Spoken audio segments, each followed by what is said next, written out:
Hi class, we have two new sight words this week. Our first new sight word is the sight word me. M-E, me, me, me. And I can use this in place of when I'm talking about myself. Like I might say, can you come with me to go to the store? Or will you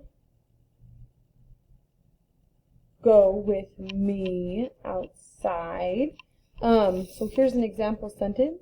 It says, Santa might bring me a toy. So when I say me, I'm talking about myself, right? The other word is come. Now, come does not follow any rules at all. It usually the tricky E makes the O say its name, so it would say comb, but it doesn't. It says come. So you just have to remember that C-O-M-E, come, come, come. And I use this word a lot when I'm talking to my dogs. I might say, come here, Blueberry, come here, Bosa, and that says that I want them to go somewhere, right? Or I might say, come with me to lunch. Things like that. So we're going to have some sentences that we're going to practice, those sight words. Come and me. Okay? So here we go.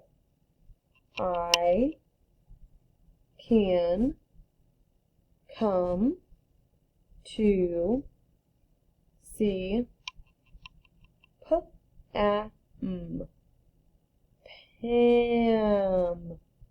Pam. So now I'm going to read it fast. I can come to see Pam.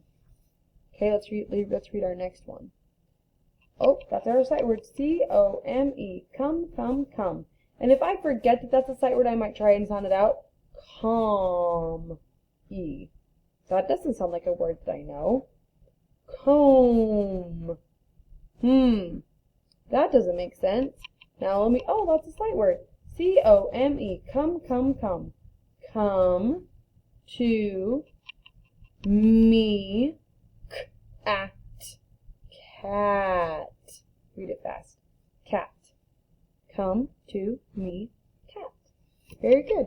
And in this week's practice for our sight words, you are going to be practicing reading the book Come and See Me, where you'll be sounding out words, and Pam and Me. Well, you will also be sounding out words. You're also going to be playing memory this week with your sight words, so you can look forward to that. Have a great day.